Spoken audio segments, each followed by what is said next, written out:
Welcome to Regulatory Ramblings. Our podcast today is brought to you by the University of Hong Kong's RegTech Lab, the HKU SCF FinTech Academy, the Asia Global Institute, and the HKU edX Professional Certificate in FinTech, with support from the university's Faculty of Law. I'm your host, Ajay Shamdasani. We'll kick off today's episode with a spotlight discussion with Dr. Amber Phillips, a senior lecturer in criminology in the UK, on the importance of accredited financial investigators in ferreting out fraud. Following that, we'll be chatting with author Sangeet Paul Chowdhury about his new book, Reshuffle: Who Wins When AI Restacks the Knowledge Economy? He reframes the artificial intelligence debate by making the case that AI should not be seen as a smarter brain necessarily, but rather as a better glue, bringing people together and building on synergies that emerge from their efforts merged together. But first,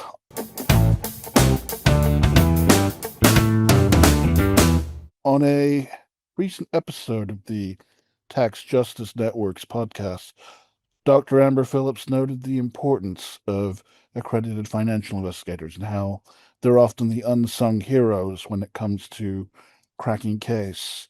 A little bit about Dr. Phillips. She's a senior lecturer in criminology at UWE Bristol. Her journey as a criminologist began in 2012 while living and working in Calabria, Italy. Her primary research interests are organized crime and economic crime, both of which draw on her continuing interest in mafia-type groups. She has developed collaborative partnerships with law enforcement practitioners and fellow academics in the UK and abroad, and is a member of the ECPR Standing Group on Organized Crime, as well as the Royal Uniform Services Institute Strategic Hub for Organized Crime, better known as by its acronym RUSI.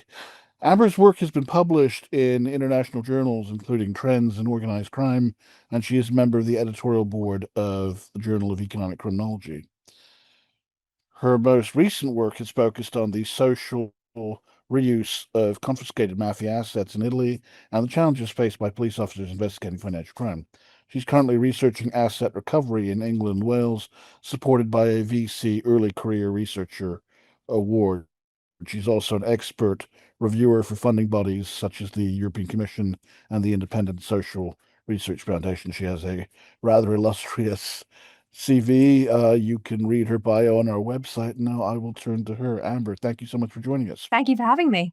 So there are a couple of reasons, which will become clear why I'm asking this question, but why are accredited financial investigators, and I'll include with them asset recovery experts, because they're affiliated fields, and oftentimes financial investigations necessarily also entail an asset recovery component to them from talking to folks of the Big Four. So why are they so important? Why are they so important? Well, the role that they perform is very specific and very important. So I'm not sure how much your listeners will be aware of the AFI role in the UK. So just to sum it up in a nutshell, all accredited financial investigators are accredited by the National Crime Agency, and they are working to enforce powers under the Proceeds of Crime Act. And there are a lot of different bodies that have Proceeds of Crime Act powers. So we might obviously think of police forces, the National Crime Agency, regional organised crime units, but also bodies like local councils in England and Wales can have their own financial investigators. So the range of investigations that AFIs are working on are really quite broad. And the ambition and the scope of the powers that they can apply under the Proceeds of Crime Act is quite impressive. And the results that they can achieve are also quite impressive if they're given the support that they need to work effectively. The thing of it is, though, very often people in law enforcement don't possess financial backgrounds. I remember when I was deputy editor of A+, the magazine, the Hong Kong Institute of CPAs, we had a case of a guy who was an accountant who became a cop, and obviously that he did a great public service for Hong Kong by doing that, because they needed people like him in the Commercial Crimes Bureau and the Financial Crimes Team. But that's not the norm. If you look to popular culture, the perception from TV and movies is very often they don't crack cases doing real police work, and that's more akin to what a financial investigator would would do. So I do feel people don't appreciate that, but in an age when increasingly people are saying substantive knowledge of money laundering, financial crime, investigation, that doesn't matter as much, because increasingly what you're going to see is your financial crime compliance teams are going to be led by data scientists, and it's all going to be AI, and it's going to be about trawling through vast amounts of data and discerning themes and patterns and trends. Uh, what are your thoughts that in a world of data scientists and AI playing an increasing role in financial crime investigations, what is what is the role of a financial investigator in a new century like that? Or do they still have a role, or will they essentially have to be Definitely. techies? Will they have to burn up on their skills? So Well, many they're things not come to mutually mind. exclusive. I mean, yeah, I would say they're not mutually exclusive. I mean, I think there's been a push for a number of years now to further integrate financial investigation. If we're talking specifically about law enforcement, there has been a tendency in the past, I think I can safely say this, to kind of silo financial investigation. Some of the participants I spoke to as part of my research said that they'd been known in the past as the dark arts of financial investigation, or they were known as the Monopoly Squad within their police force. So there wasn't that integration. It was very much something that was siloed Well, and kind of, actually, and quite understandably, because a lot of the time it was people with law enforcement or military or intelligence backgrounds that went into the private sector to do such work. well, I mean, if I'm speaking specifically within police forces, if they had a financial investigation unit or a financial intelligence unit, it was something that was sort of separate and seen as not part of everyday policing, if that makes sense. But I would say it very much is. I mean, if we're taking out the Yeah, financial crimes angle, even something things like, akin then to special, something akin to intelligence or special. yeah, or just using the tools of financial investigation for what we might call everyday policing. So, locating high risk missing people, for example, financial investigation's got a key role to play there. So, it has a wider scope of application than quote unquote just financial crimes.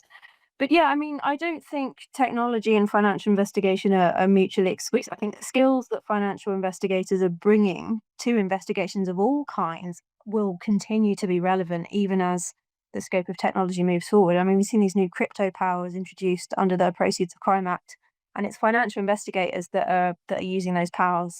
So again, there's no sense of exclusivity there, I would say. I guess then we come to the issue of accreditation, and I don't think Charles Entriago, the founder of ACAMS, knew the, the can of worms, the Pandora's box he was opening when in early 2001 he started ACAMS. 9/11 happened. Yeah, and it was a matter of timing. He became a very wealthy man because then the Patriot Act came out. The emphasis on, the focus on terrorist financing and money laundering, and everyone wanted to get accredited. Compliance became a big thing. And since then, you've had groups like ICA, ACFS. I guess, credentials are useful. They're no substitute for experience. Yet, in a marketplace that keeps demanding experience, and the joke is everyone wants a 30-year-old with 20 years of experience, um, And that increasingly these credentials, and you have a lot of people in this space in compliance and AML writ large that have a lot of letters after their names. They've gone to the trouble and the expense of gaining these credentials. These credentials are being seen as a proxy for experience. And yes, they've clearly learned a lot uh, about anti money laundering and financial crime and CTF and KYC and sanctions from gaining these credentials. But is Bill Miker, one of our earliest guests, who was an undercover operative and actually got his hands dirty and engaged in money laundering while he was living mm, his dual life, said to me, one should not assume there are a lot of AML experts. There are not that many money laundering experts. Therefore, these credentials mm, should not be seen as a substitute for experience, but increasingly because of the market, because of the way recruiters think and act, they are being used as a proxy for experience. What are your thoughts? I wouldn't know that I'm terribly qualified to comment on that score. I mean, my research specifically focuses more on the public sector. So the accredited financial investigator title is given by the National Crime Agency. I mean, the problem that we have in the public sector is that a lot of very well qualified and experienced AFIs are being tempted away by the private sector because the public sector can't keep up in terms of pay offering. So in terms Right. of the loss of talent in the public sector, that's definitely a huge concern, and retention of AFIs is a bit of an issue that we have certainly in the UK. So that would be my concern from that angle, And I think. I've seen the salaries they're offering in London, and despite the hard times, that there's no short, you can do very well for yourself in this space. But I suppose that so one of the elements of my research was around motivation. So what motivates financial investigators? What keeps them in the job? Because the people that I spoke to were obviously all still working within the public sector. And I mean, if you'll allow me to derail the discussion slightly, Please, um, yes. the UK government's Asset Recovery Action Plan has four objectives for asset recovery. So the four Ds: disrupt, deprive, discredit, and deter. But one of the things that came out from my interviews with financial investigators was that these four Ds don't really cover the main motivation for what's keeping people in the role. And that final D, the fifth D, in my opinion, should be destination, where this money is going. Because people that are staying in the public sector and, you know, aren't getting those big salaries, they're staying in the job because they want to see that money going back either to victims in the cases of fraud or more broadly to society. So bringing that money back into the public's purse and doing something positive with it, that is a big motivator that's keeping a lot of AFIs in the job, and it doesn't necessarily get the focus that it needs. From the financial crime people or former law enforcement that I've seen who've gone to work at banks in this region, Hong Kong and Singapore, a lot of them complain about burnout. A lot of them complain about not being able allowed to really do their jobs properly, about Yeah. siloed structures, about turf wars and fiefdoms within financial institutions, people not sharing information. And the attitude is, I'd rather walk away if I can't do Mm. my job right. So, those are some of the stories I've heard from them once they've gone to the private sector, that compliance is seen as a perfunctory function, but don't you dare take it too seriously to the point where it's going to impinge on the bottom line. So that's and if that's the Interesting. message you get, and you're serious about, you know, your profession and your commitment to the truth, then yeah, I can see why people walk away. But something you pointed out recently was that stripping criminals of their assets would be more effective than short custodial sentences. Could you elaborate on that? So do you mean more effective than custodial sentences? Yes. Yeah, I mean, yeah, I suppose that's the entire philosophy behind asset recovery legislation, is the idea that it's more of a more effective deterrent to remove assets than it is to apply custodial sentences. I mean, the extent to which that's true remains unclear. I mean, watch this space, but I'm about to begin a research project that looks into the deterrent impact of asset recovery. So that's coming hopefully in the new year.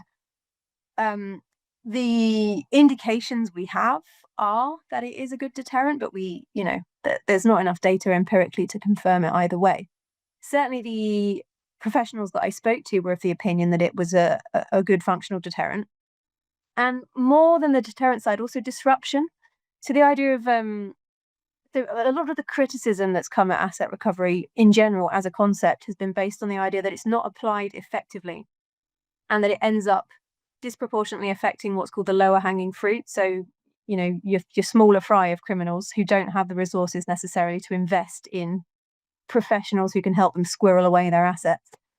But there's an argument to be made, I think, that disrupting somebody earlier on in their criminal career and maybe taking away a smaller amount of money because that's all that criminal has available has the possibility to disrupt them at a key point in their criminal career and prevent them from going forward and going on to further things. But when it comes to measuring success in asset recovery, obviously we can't measure prevention or what doesn't happen, if that makes sense. So it's a sticky area. Measuring success in asset recovery is sticky and complicated. But there's a lot of things to consider beyond the actual number, that the bottom line that's coming back in. No, I hear what you're saying. All too often, people focus on the pecuniary, and in fact, that was going to be my segue into the next question, which is the research project that you're wrapping up about measuring success in financial recovery. I believe it's called Beyond the Figures, Moving Beyond Quantitative Measures, because numbers aren't always a good measure of the impact and success in asset recovery. Um, and yeah, you will see the headlines. We recovered X amount, and that you know that may or may not make people whole. But something that you said during your recent interview with uh, I think Natalie Fowler, Tax Justice Network, was that when investigators tell you that what's meaningful to them is turning bad money into good. Could you elaborate on that? Yeah, so it comes back to that destination idea, the idea that even if the investigators don't know exactly where the money is going, the sort of the moral, ethical aspect of taking money away from somebody who's obtained it by illicit means and turning it back to the communities that have been affected by crime, or giving it back to the public purse in some way, they see as a vital part of their role, and it's a big source of satisfaction for the people that are doing that job. And it's part of a narrative. I think the new FATF guidance that's recently come out about asset recovery views the whole process much more holistically than we tend to. This focus on the end result doesn't see the whole strand of the narrative, if that makes sense. So the most satisfied investigators that I spoke to were people that saw the entire asset recovery story from the beginning to the very end, where the money was returned either back to the public purse or to a victim or to a specific social reuse project. And this is why figures are never enough, because they don't tell a story. Narratives are intuitively a much more effective way of communicating the impact of any policy than just giving somebody a number on a balance sheet. So I think telling the story from beginning to end of the origin of money and where it ultimately returns is quite powerful and much more effective than, as I say, just giving that number on the bottom of a balance sheet. I agree. I mean, there is a human side to this, though. Large figures do make for good headlines from a search engine optimization standpoint, and I think that is all too often what they're aiming for. Again, the fixations on the pecuniary, on the financial, and all too often Yes. that overshadows that eclipses the fundamental human story. As I said, sometimes even getting your money back doesn't necessarily make people whole Yeah. because other Yeah. things have happened along the way.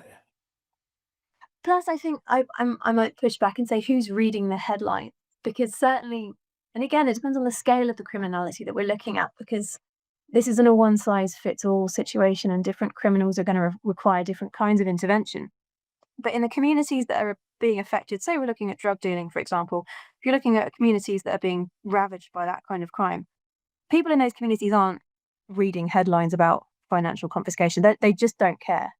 But if you are bringing resources back into that community, if you're providing, for example, rehabilitation support or community centres or playgrounds, resources that people in that community can tangibly use and see, that has a significant impact.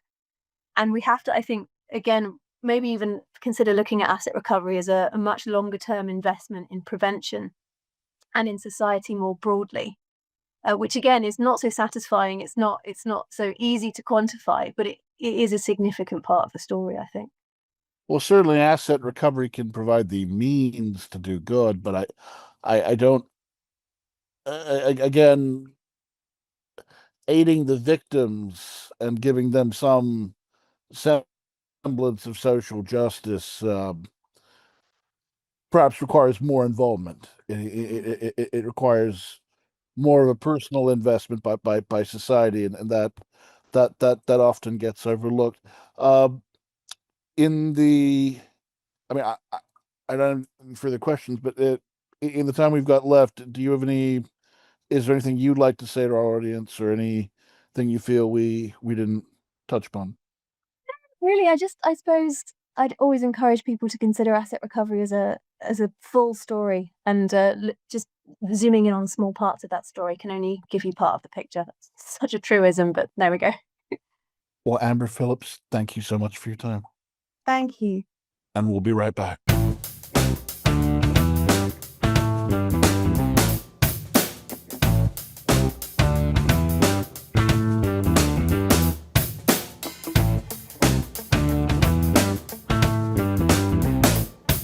And we're back. We're chatting with author Sangeet Paul Chowdhury about his new book entitled Reshuffle: Who Wins When AI Restacks the Knowledge Economy. In it, he reframes the artificial intelligence debate, which is one of the most hyped about technology of our time, as not necessarily being about a smarter brain, but a better glue.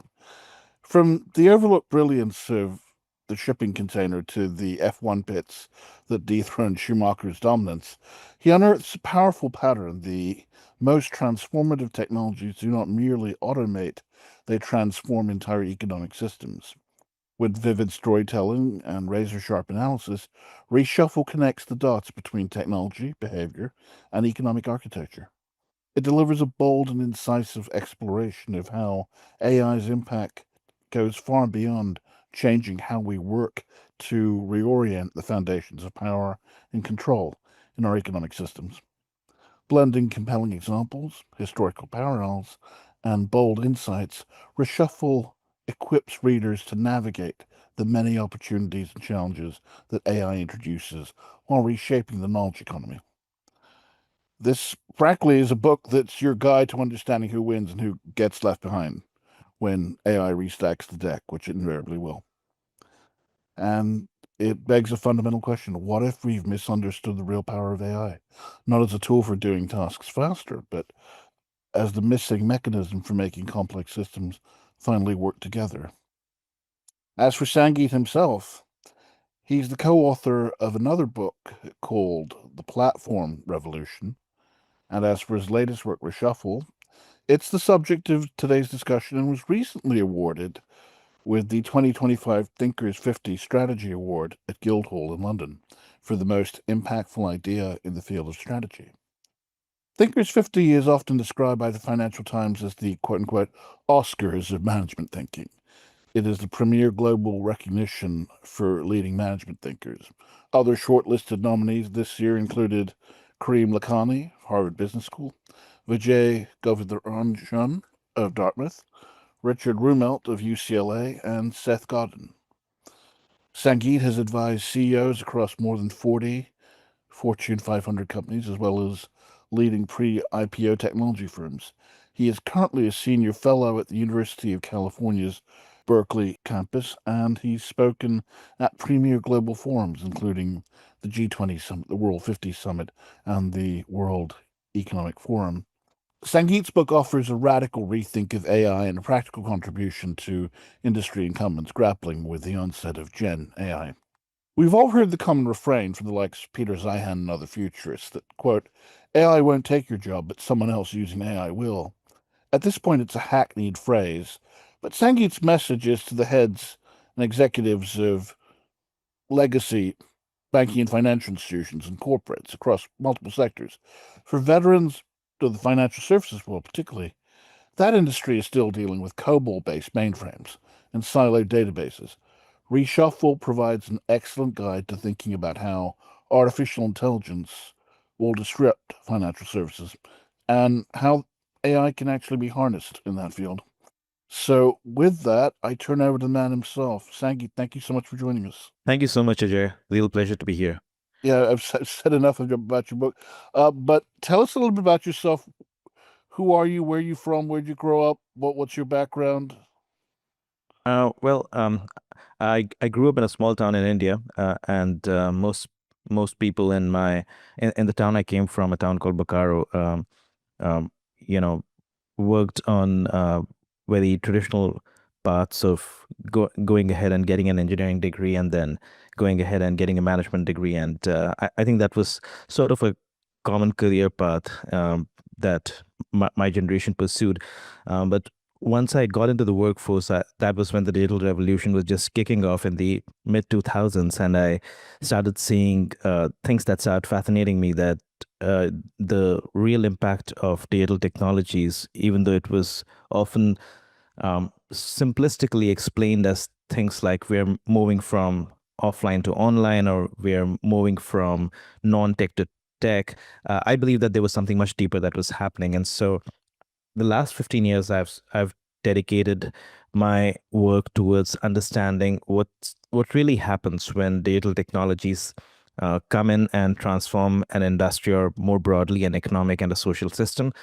And inevitably it leads to a shift in how companies compete. It leads to a shift in how the winners win, and it essentially reshuffles the deck, to use the words of my new book. So my previous book looked at um, the shift towards platforms as one of the ways to understand how digital technologies restack or reshuffle an economic system, and now I look at it from the lens of what's happening with AI. So this whole idea of how technology changes winners and losers in any economic system has been the underpinning question that's driven my work over the past 15 years. You were there at a critical time in your career.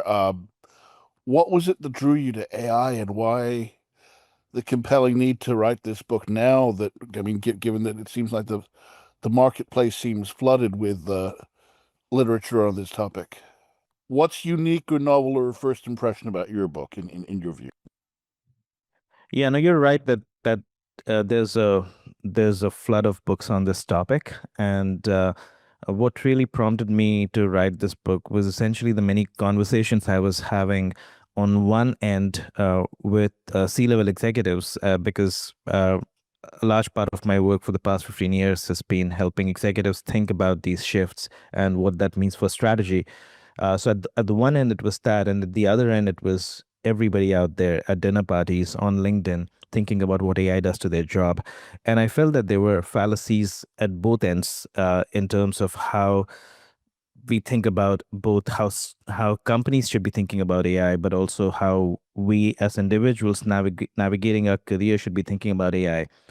And that's what I try to do in the book. I try to reconcile these two framings together and say that fundamentally it's about understanding how AI changes the rules of the game, how AI changes how we compete, whether as companies in an industrial system or whether as individuals navigating our careers. And there are three key framings I use in the book, which uh, I believe is not used in any other book, and which essentially runs counter to the dominant narrative that is being pushed by most books today. So the first framing I use is that we overemphasize the intelligence aspect of AI, and we underemphasize the system into which AI is deployed, and we underemphasize the larger economic system and how that changes around any new technology. So my key point over there is that um, we think about AI largely in terms of intelligence metaphors. So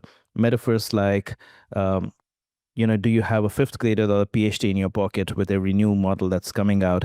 So we're very fixated on the idea of intelligence. But my key argument there is that even if we don't get to certain benchmarks of intelligence, even if we look at AI as it stands today, and the many criticisms that people have about the fact that it may or may not be intelligent, even at its current performance levels, we have not reorganized economic activity around it. We have not reoriented our workflows to absorb those capabilities. We have not redesigned our products to compete on the basis of these new capabilities. So we've not really absorbed it into our businesses, even at its current levels. And what we should really be focusing on is less about thinking about whether the technology is intelligent enough or not, and less about comparing it with human intelligence, which I believe is a big distraction, and more about thinking about how can we maximize the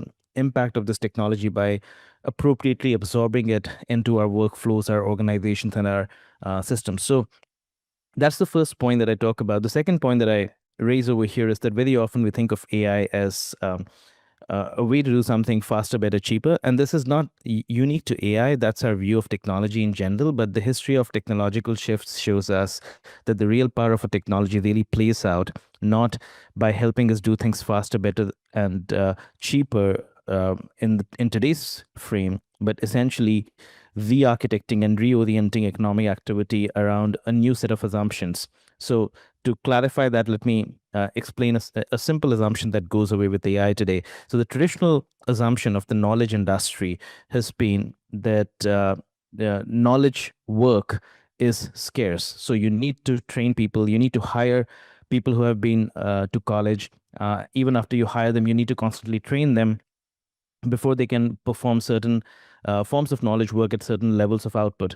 And so accessing knowledge work has historically been expensive. And my point is that with ever improving AI, certain forms of knowledge work are becoming remarkably cheap to access. A very simple example of this is translation of documents, which required a fair degree of training in the past. Even till 4 to 5 years back, it was very expensive because you needed highly trained translators. And today, a lot of that can happen with a prompt. And so there's certain forms of knowledge work. This is not a blanket statement. There's certain forms of knowledge work that are becoming much cheaper to access. And so when that assumption changes, that knowledge work was expensive to access, when that assumption changes, then entire economic structures that have been built around that assumption, the whole idea of a professional services firm is built around that assumption. All of those things are now up for re-architecture because the underlying assumption has changed. So that's my second point, that it's not really about making things better, faster, cheaper, the way they work today, but reimagining what should be done based on the new assumption. And the third key point that I make then is that we often focus we focus on the impact of AI at the level of an individual task. So we look at, can it do something better than humans, or can it help humans? So is it automation or augmentation? But really, the impact of AI on our jobs and our companies plays out not just at the level of these individual tasks, but it plays out at every level. AI changes how tasks are performed. It changes which kinds of workflows should be performed and which ones should not be, and how those workflows should be structured. It will eventually change how companies compete. And when the logic of competition changes, which capabilities companies will value internally will change as well. And when that happens, jobs get impacted not because AI was good at doing certain tasks, but because it changed the logic of competition, and hence fundamentally new capabilities were valued in the new logic of competition. So whoever had those capabilities or gets access to those capabilities or builds those capabilities, they are poised to win in the future economy. So these are the reframings that I believe are solely missing from the current narrative, and that's really the positioning of the message of this book. It runs counter to a lot of traditional ideas that we have around AI as automation and AI as improving the task. Oh, it certainly does. I mean, you pull no punches. I mean, Hong Kong and Singapore being financial hubs. I mean, uh, many of the readers here will be keen to hear what you have to say to those in that part of the economy. But for leaders in financial services, I mean, your framework is pretty. I mean, it offers practical, actionable guidance, but also it's also pretty sobering and stark that there is going to be a penalty for those that fall behind. But I mean, the four key points that leapt out at me. One, AI is not an upgrade, but a governance shift. It changes how control is exercised from top down compliance to bottom up feedback. Governance emerges not through rules, but through continuous observation. Second, legacy integration is a coordination challenge, not a software one. AI exposes the limits of point solutions by making evident the frictions between them. Third, the new competition operates above the algorithm. Those who own the models may not capture the most value. Those who orchestrate decisions and distribution around them will. And fourth, traditional productivity metrics are misleading. Efficiency inside a department can destroy coherence across the enterprise. The metric to optimize coordination is quality. I mean, this goes so far beyond just the whole, efficiency that comes from automation and all of that I mean, in this context, financial institutions clearly face a choice, right? That either hang on to the rigid, antiquated structures of yesteryear, or be active in developing dynamic new ecosystems. And I guess the former optimizes for compliance, the latter is more about competing for relevance in the current marketplace. So you're very forward thinking, but you're also very pointed and very punchy in your points. You don't pull any you don't sugarcoat any of this. You don't you don't put on the kid gloves, I've noticed. No, you're right. I think, a lot of these things are going to play out over not months, but probably quarters and years. But the speed at which these shifts will happen will be dramatically faster than some of the previous technological revolutions. And I'll explain why I believe that. So AI is coming in today um, as a continuation of at least two previous shifts in technology that have already impacted financial services. So I would argue that the first shift in technology that impacted all industries was a consumer side shift where we gained the ability to personalize and serve customer journeys much better. And that's what happened with the rise of the social web, with the rise of the smartphone, and the mid 2000s to the mid 2010s was the revolution on the consumer side of the financial services value chain, as also for many other industries. But then the mid 2010s onwards, we've seen a revolution or a re-architecture on the supply side through more of openness and modularity of the value chain. And that's true for financial services as well, primarily because of open banking and PSD2 and the other similar regulations kicking in. So what happens then is that AI now comes in and layers on top of these shifts, these two shifts that have already happened. So the first, if you want to be a consumer-centric financial service provider, so far it meant understanding consumer data and really personalizing the consumer experience, serving a larger range of use cases because of better credit scoring, better KYC because of using non-traditional forms of data and so on. But now with AI, you can do many other additional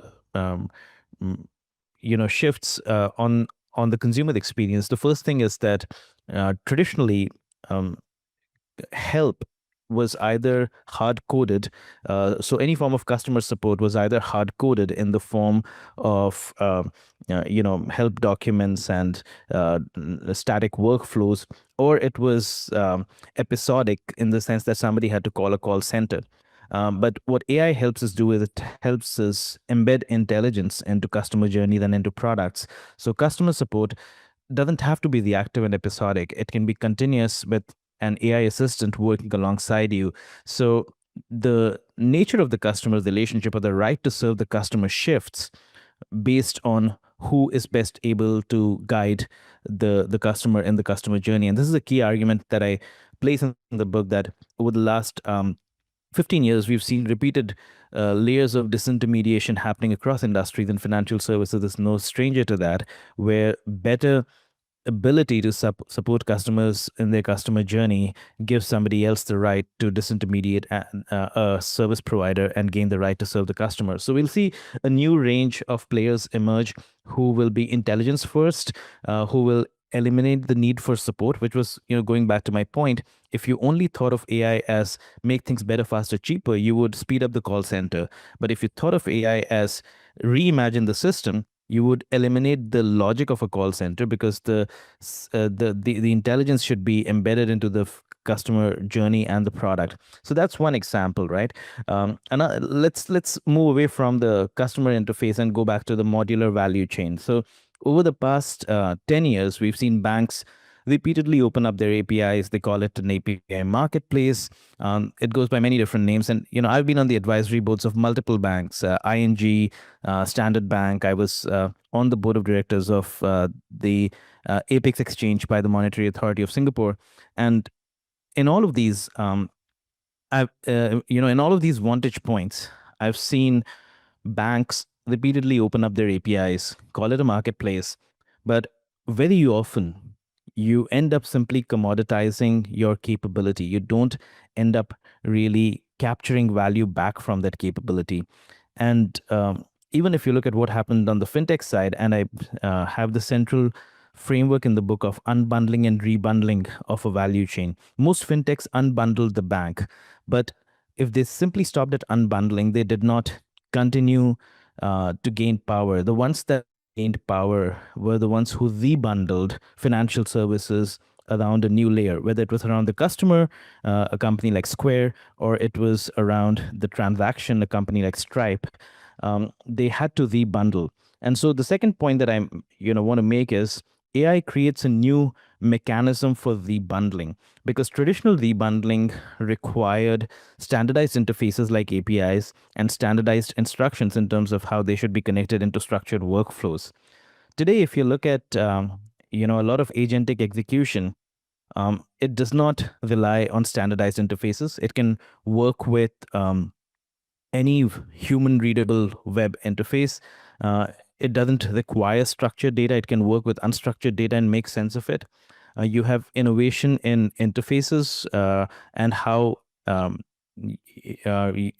activity and assets can be accessed across interfaces. Traditionally, that was done largely through APIs or through structured feeds. And today you have model context protocols and other forms of new interface technologies that are coming in.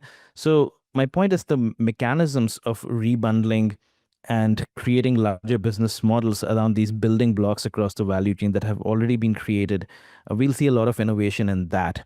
We'll see intelligence embedded at every level, not just into the customer journey, but every single capability can be restructured, rebundled, recombined across the value chain using intelligence. And that will be how we start competing around the openness that has already been infused across the financial services value chain. So these are just two examples of how you layer on AI onto the existing landscape, and you realize that the value of AI is not in making things better, faster, cheaper within our current workflows, but in re-architecting and rethinking how competition works.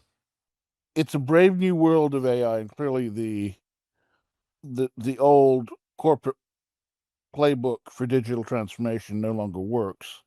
But I mean, I guess there is a silver lining too, in that there's no reason why financial institutions and banks writ large can't leverage AI to remain leaders in their field, or even be the ones that set the rules for this new emerging Web3 financial architecture that's emerging, and of which AI is going to be a key part. Uh, but I mean, clearly, AI, the tone of the tenor of your book suggests that AI requires an even more radical approach than digitalization. And in that regard, I'm not saying this to be hyperbolic or rhapsodic or solicitous, but your book is a damn good primer. I can't recommend it enough. I couldn't put it down.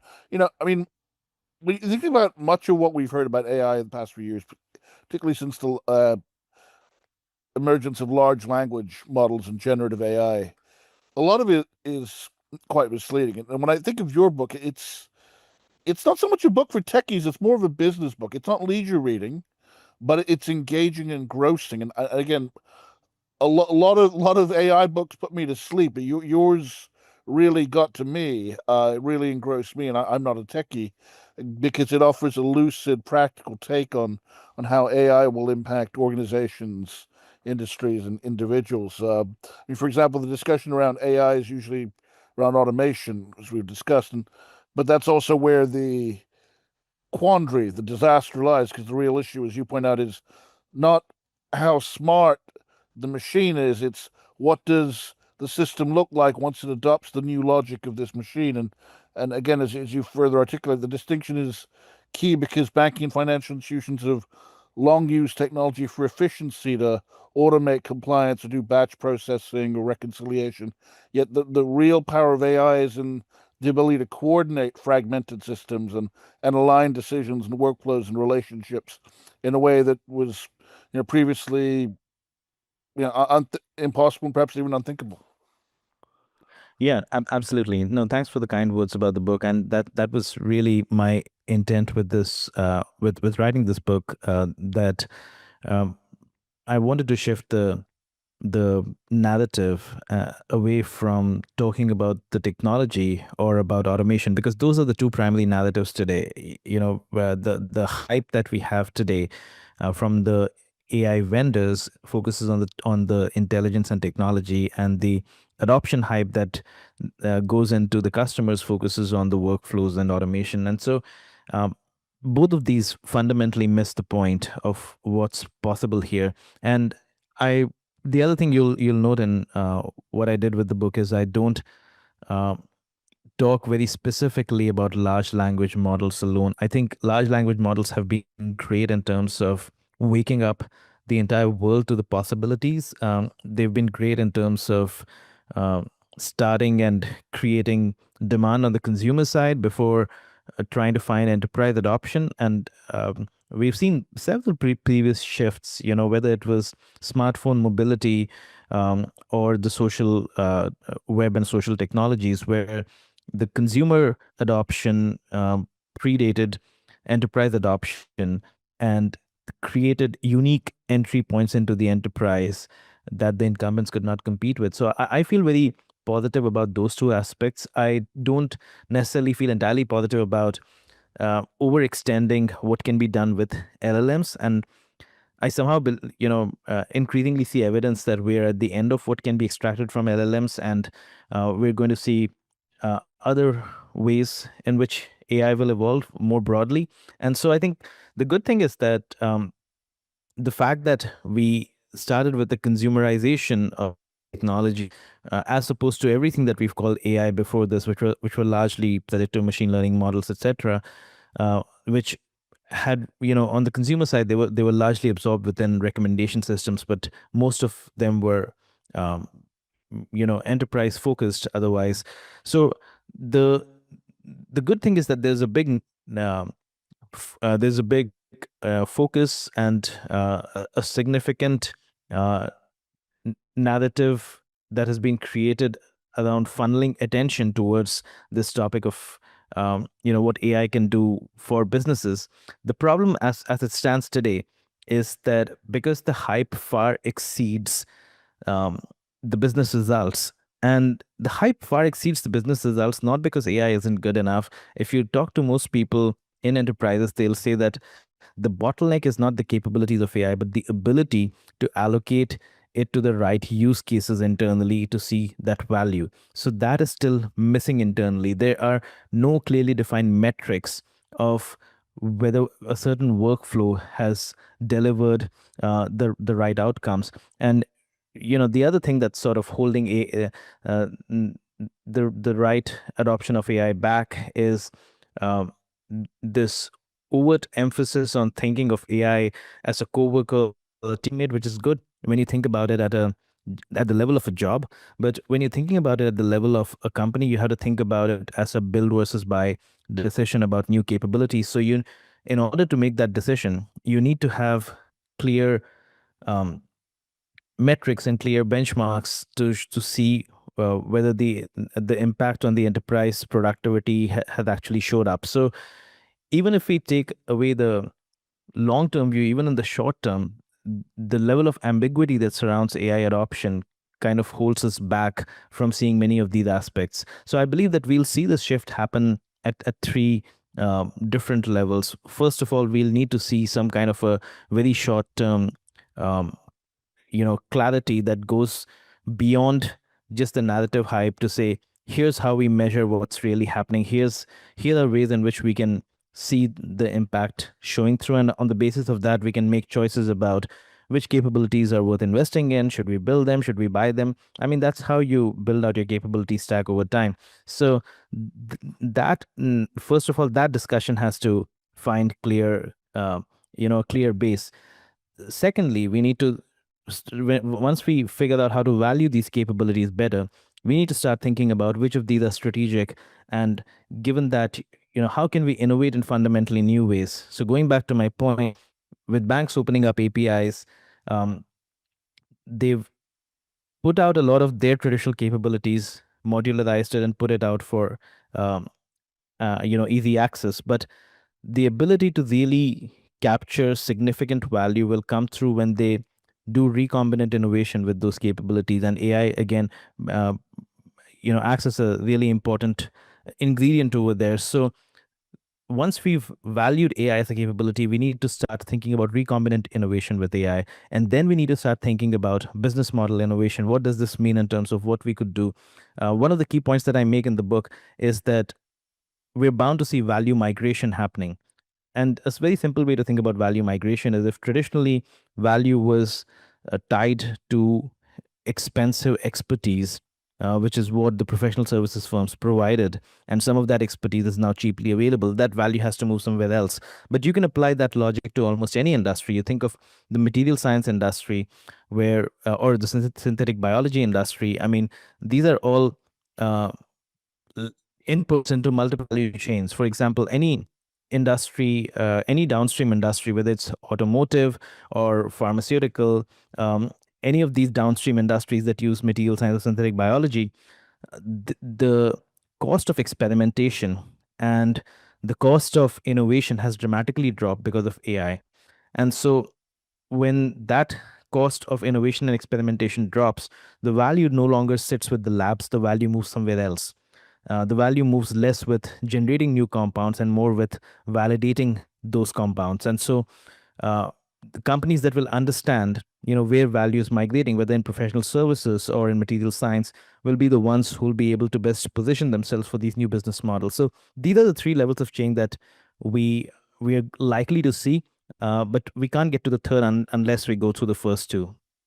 I mean, some might even say that's revolutionary stuff. But I think one of your most prescient and also novel arguments is where you redefine knowledge as a form of capital, rentable, recombinable, scalable. That once AI can read unstructured sources like meeting notes, audio calls, chat records, and generate shared summaries, that institutional knowledge is disembedded from individual expertise and made reusable in a financial context. If you can imagine, if knowledge of how to determine a loan or a price or a derivative or a stock, or to be able to detect fraud became accessible, a queryable asset across the enterprise, you could see the value in that. And then, of course, this whole it almost eradicates the boundaries between labor and capital, because what once demanded specialized teams in terms of, say, trade settlement exceptions, AML alerts, customer onboarding, KYC, it becomes decomposed into modular workflows that can be executed by AI agents across distributed systems. You know, institutions traditionally prized for their human expertise may find that their expertise is captured, codified, and leased back to them by technology vendors. And so for financial professionals, this implies a destabilization of the skill premium economy. But as you seem to put it, value shifts from knowing what to do to knowing how to design the systems that decide what to do. Yeah, I think that's increasingly where the economy is headed, even though we see evidence of it in certain parts of the economy. But I believe that with AI, it's going to, this premium associated with execution is going to go down, and this premium associated with building systems that allocate and manage work is going to be much higher, because traditionally, all of that allocation and governance of work was done very manually. There was a lot of tacit um, knowledge involved over there. A lot of execution also, which involved tacit knowledge, was very valuable. But with AI, both of those things, the value associated with them shift. So let me make this as a two-part argument. The first thing is, the distinction between where work is performed and where work is managed. And the best way to see that distinction is in the rise of markets like ride hailing and food delivery. So if you think of Uber, there's a clear distinction between two types of worker. It's not simply a capital labor distinction. It's a distinction between those who work and those who design the system that manages the work. So the Uber data scientist designs the system that manages the work, and the Uber driver works within that system and actually works, right? So the Uber data scientist is paid in Uber stock and makes seven figures, and the Uber driver makes less than minimum wage very often because they are thrown into a competitive market where algorithms always push for the lowest clearing price possible, right? Now, this is what I call in the book, I call this a distinction between above the algorithm work and below the algorithm work. So above the algorithm work is where the systems are being designed, and below the algorithm work is when you're stuck to performing within the system. Now, the challenge with this is that the above the algorithm work is actually capitalism, because traditionally what was scarce was capital. Today, what is more scarce is creating allocation technologies that can work at global scale. And so, anybody who builds out allocation technologies that work at global scale, whether it's algorithms of the ad exchanges of Facebook and Google or algorithms of work allocation on Uber, they are very well compensated because they are fundamentally capital allocated. And this is also why, in a way, if you look at the really high salaries that are being given out to AI researchers today, it's really a function of the fact that they are capital allocators, even though their job might look like coding and it may look indistinguishable from somebody who was designing software products in the past.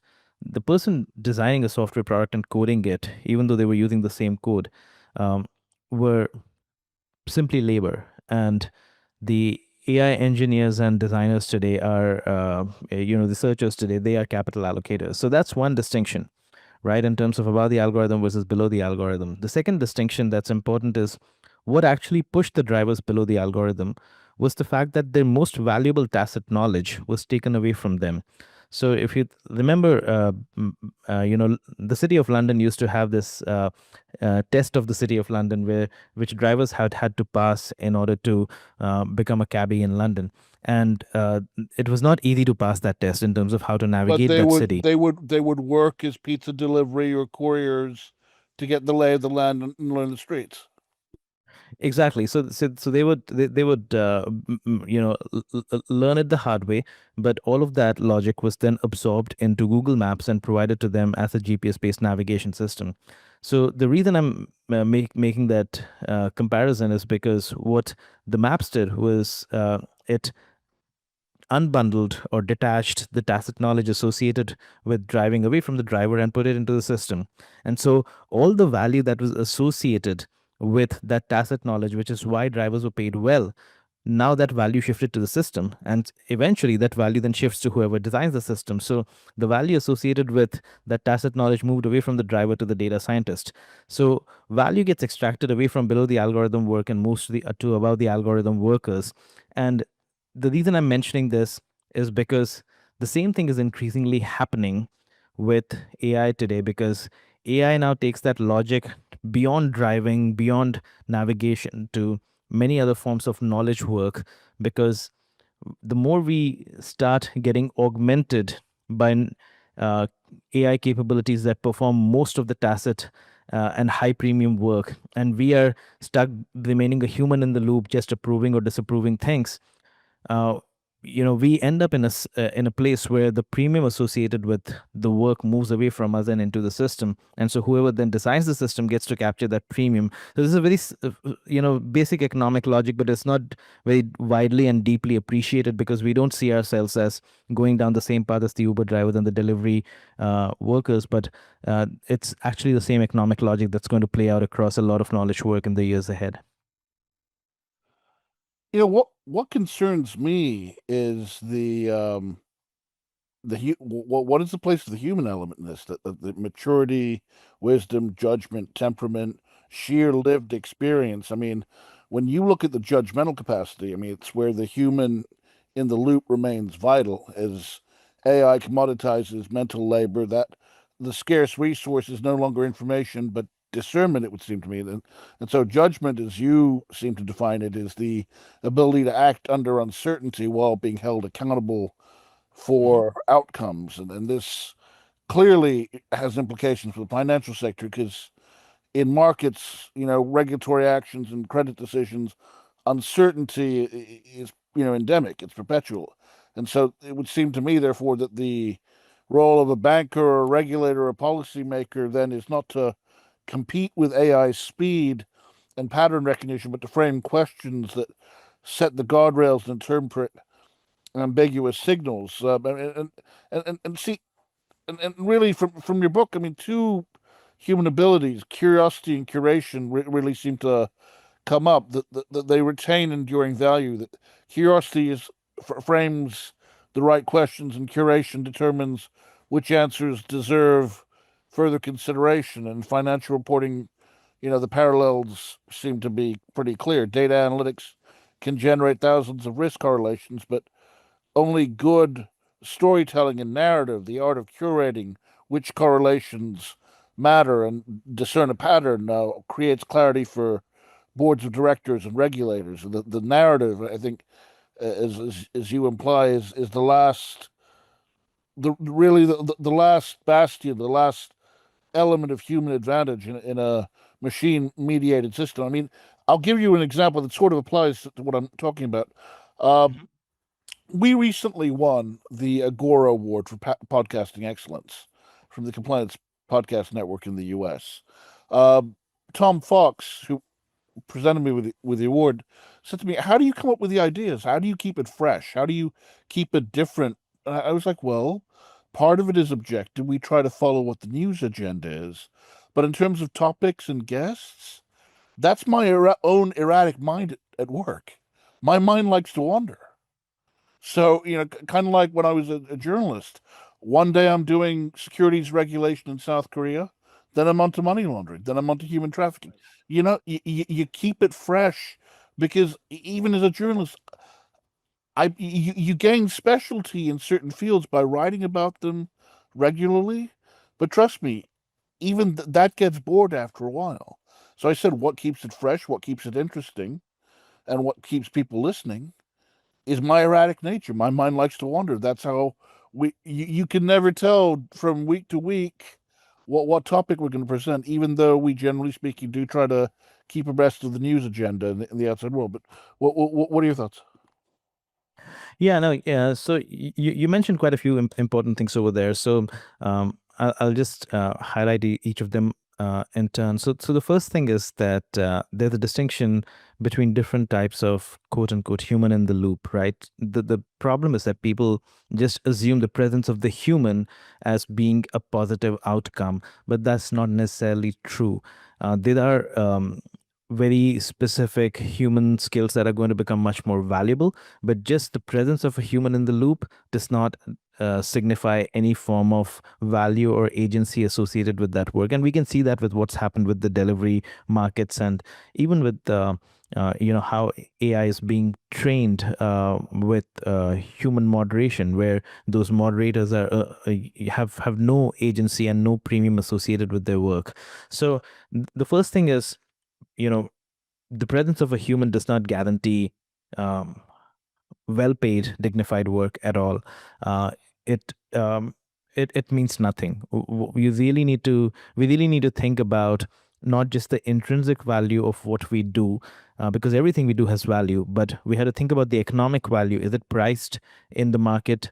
And we had to think about the contextual value. Is it valued by the system within which we are performing that work? So those things are important, because take the classic example of an Uber driver giving you a good ride. Um, he's only being paid to take you from point A to point B. He's not being paid for how well the air conditioning was running, or whether he was, difficult to talk to or easy to talk to. So none of that is getting priced into what he's being paid. And if you feel that your 5-star rating is helping him, uh, you know, uh, get compensated, it's not.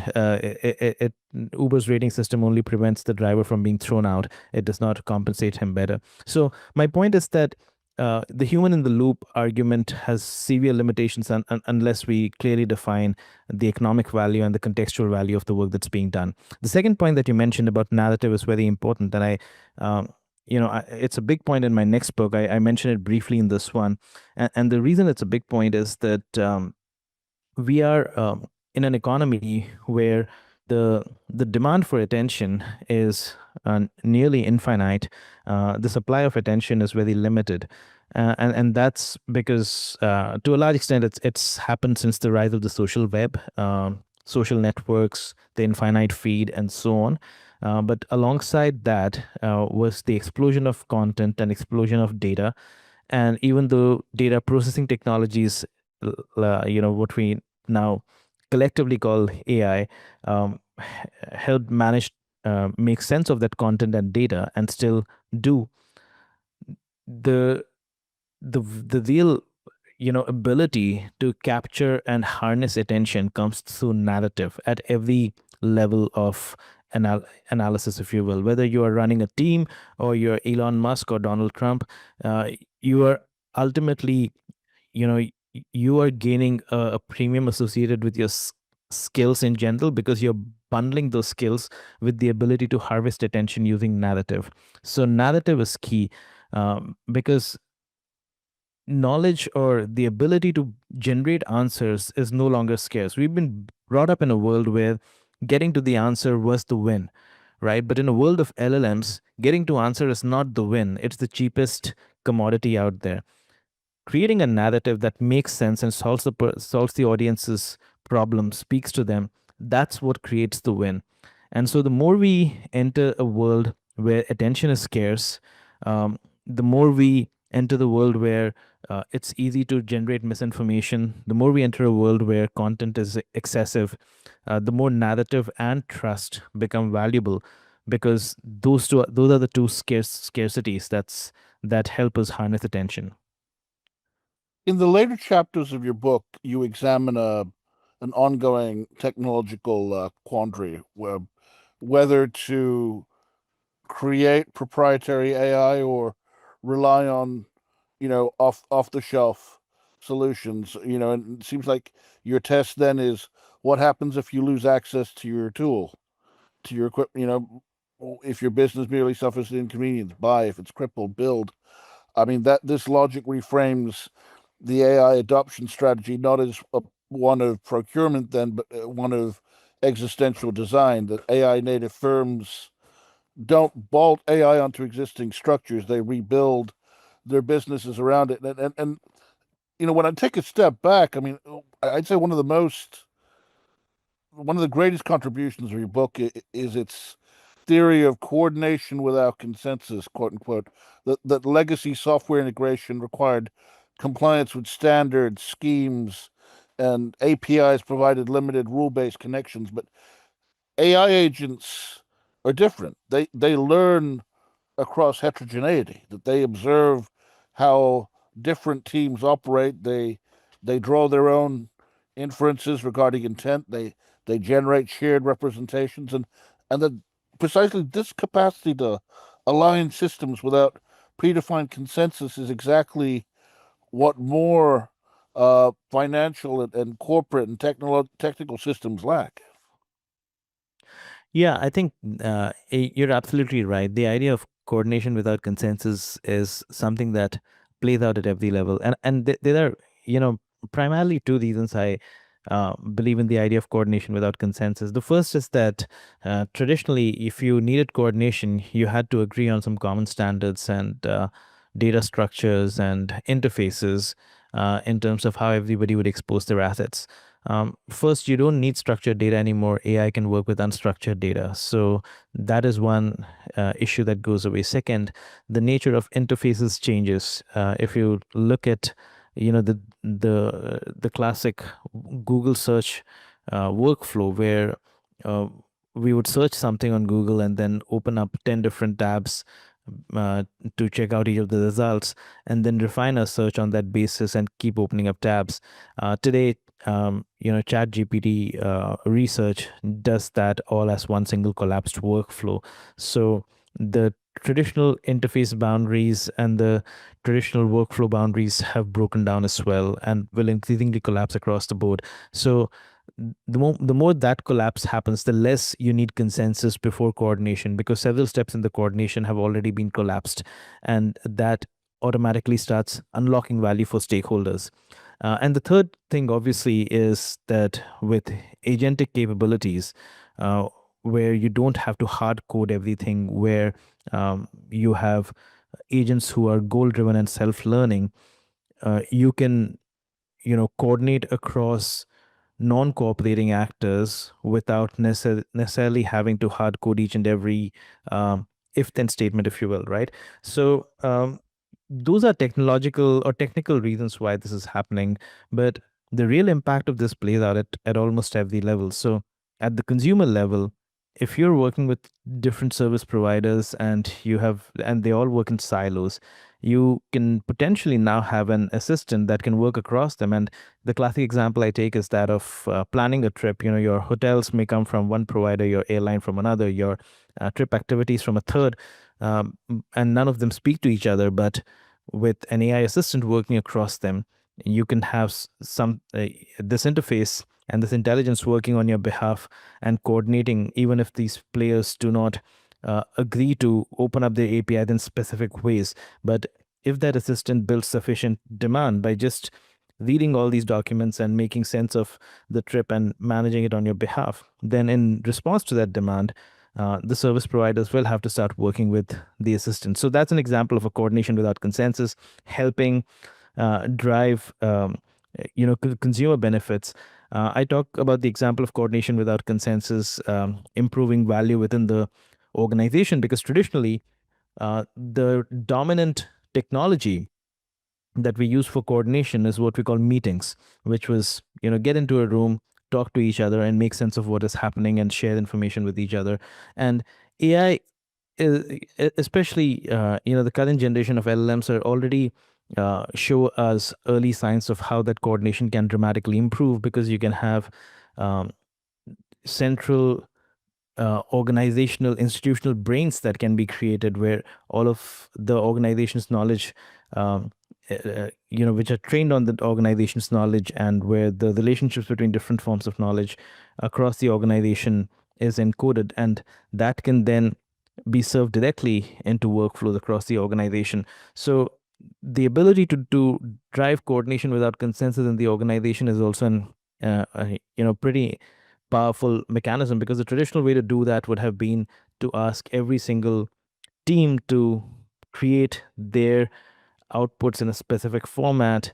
And today, instead, you can just feed a Zoom meeting audio into a call into an LLM and get highly structured information out of it. So there's a lot of capabilities that can help drive that coordination without consensus in the organization as well. And if you just extend that to coordination between companies in the ecosystem, there are early signs of that happening as well. So that's the key idea that I was trying to propose over here. I do believe that coordination without consensus is not an end state. It just creates the initial gravity to start then delivering that consensus once the value of that coordination starts getting seen. Something else about your book that resonated with me was the idea of the coordination tax. I think that deserves keen attention, particularly when it comes to legacy financial institutions and corporates with their ever growing legacy IT and data superstructures, one would call different bits of software, different legacy systems piled on top of each other. And as firms scale, as they get bigger, knowledge fragments, because you're incorporating different systems from different eras. Teams duplicate effort, data diverges, decisions get delayed. That's just part of the bureaucracy of larger entities and organizations. And AI's ability then to work around, traverse unstructured data means that it can act in a real-time way as a coordination engine, learning an organization's internal logic and how it frames trade-offs and interprets exceptions. I didn't have any further questions for you, but in the time we've got left, is there anything you feel we didn't cover or that you wanted to say? Yeah, I think I'll just reiterate the central statement or the central message of the book, which is that uh, ev- even if you're trying to, even if you're struggling to make sense of the investments you've made into AI so far, we're only scratching the surface in terms of what's possible. So, what's really limiting our ability to see the return on these investments in the short term right now is because we are just focusing on speeding things up. We're not really focusing on reimagining our workflows, rethinking our the way we do our work, and even reimagining how we compete. And I think until we get to that level, we're not really going to see the big dramatic returns on the investments that everybody's hoping to see. So I would encourage everyone to think about this at a systems level, at the level of how to reimagine your business around the capabilities of AI, and to uh, really question the assumptions on which our industry works today, and whether those assumptions still hold when AI comes in, because that's really where true value will be unlocked. One last thing, did you want to say anything about the coordination paradox? I guess your legacy financial institutions are probably the best example of that, where you have optimization within silos, and financial institutions treat AI as a cost reduction mechanism, and that can sometimes make a problem worse, because again, if you have optimization within silos, that leads to dysfunction at the interconnection. So say one team uses AI to for lending approvals, another to optimize its compliance, another, but there's the absence of a unified coordination logic, and there's inconsistencies around compound risk. So the firms that win are those that rebuild around AI as a connective tissue, reinforcing coordination without consensus. But do you want to say anything about the coordination paradox? 'Cause it's amazing, because Yeah, sure. they can use AI for their own needs, but there's no overarching vision for AI for the institution as a whole.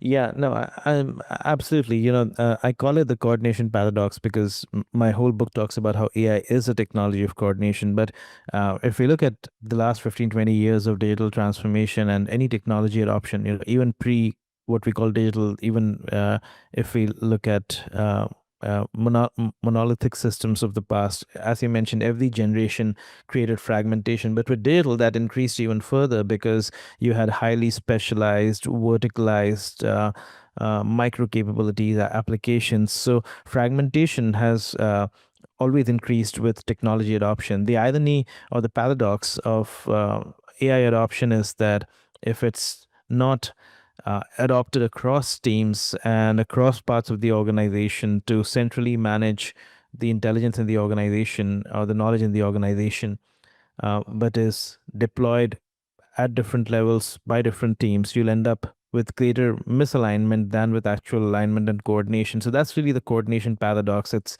not necessarily unique to AI, but it becomes more of a paradox with AI because, unlike the previous technologies, AI, the power of AI is in coordination. So if you don't think about it strategically at an organization-wide level, and if you let every team, every department run amok with its own priorities in terms of which AI to adopt to speed up what, you might end up with a coordination nightmare. So that's the the paradox that I talk about in the book. Fascinating. I mean, this is a technology that's going to continue to evolve in our lifetimes. So, what great things we yet see. Sangeet, thank you so much for your time. Thank you so much. It was such a pleasure. And to our listeners, thank you. Until next time.